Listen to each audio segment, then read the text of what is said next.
I'm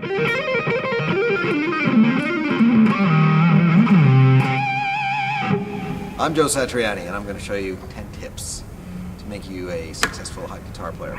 And the first one is it's all about bending in tune. This is a really simple one. You hit a note, let's say this one here. You drop down a little bit and you bend up to it. You try to get it in tune. But here are the mechanics of it. When you play that first note, make sure you're not pushing it down too hard, and make sure that you're not pushing it side to side or anything like that. Drop down, grab the neck, make sure the neck is sort of filling up this space right here, and your fulcrum point for rotating your forearm is going to be right there.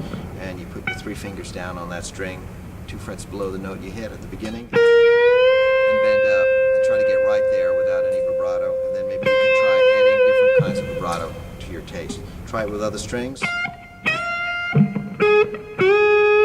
that. Practice it down here all the way up,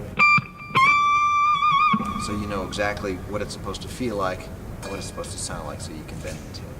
Now, let's talk about playing stretching. When I started out, I played this thing here, and that's got a lot of stretch, a lot of hammer on, and pull off. So let's say we scale it back and do a simple exercise to start. It would go like this.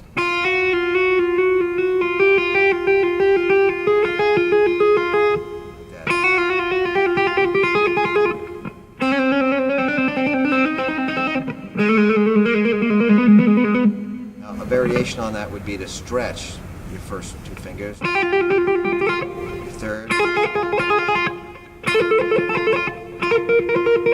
and do that on every string, and then experience it further up the neck.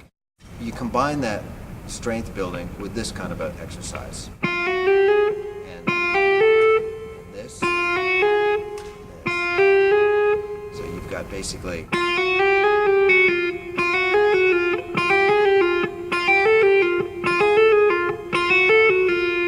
that, all those variations there. One other thing I used to have my students do was the same kind of hammer-on exercise where you didn't have to worry about what key, and it went like this.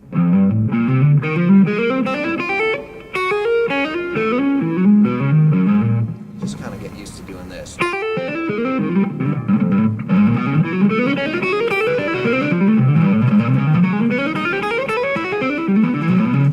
Just to build up your strength. Eventually, when you get around to playing scales, you apply all this flutter, strength, and coordination, and that kind of stuff, and this to scale. This is a great exercise for warming up. I'm not really warmed up right now, so you'll get to see somebody warming up right now.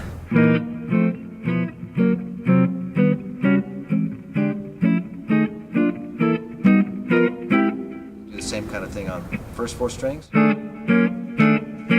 Last 4. Combine them. First couple of strings. Sort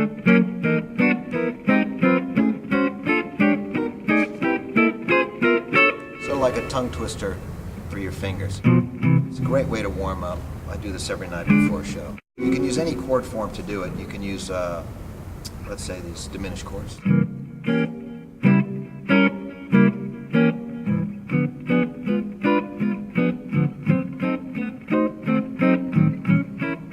So on and so forth.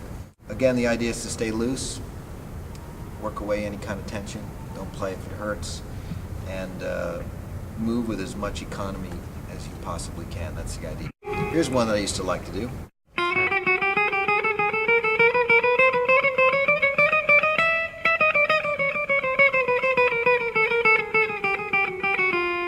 Sounds wonderful, doesn't it?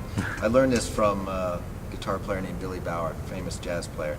And it's a great way to work out picking and fingering that's slightly unusual, not part of your normal idiomatic, rock kind of styling. And when you do it on all the strings, it takes on a whole new sort of technique of its own, because you find you have to lift up your fingers in a different way because of the size of the string, and then as you go up, same thing. When you get to the top or halfway up, let's say at the 12th fret, when you go backwards,